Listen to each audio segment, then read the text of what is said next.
So how do I know the swing of my door? Say you want to go to Home Depot or Lowe's and you want to buy a door for your house.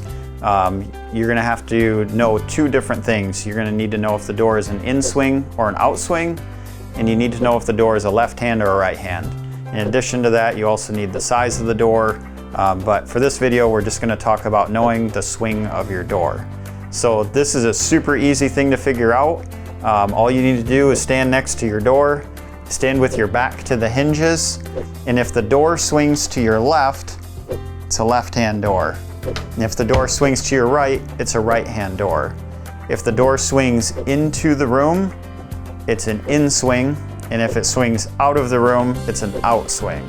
So if you think about like the front door of your house, if you stand with your back to the hinges, most exterior doors are going to swing in. So if your back is to the hinges and it swings to the left and swings into the house, that would be an in-swing left-hand door. If your back is to the hinges and it swings into the house and it swings to the right, it'd be a right-hand in-swing door.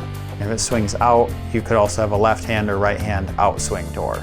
So that's the information you're going to need to determine what the swing of your door is, and then you can also figure out what the dimensions are to get your door ordered.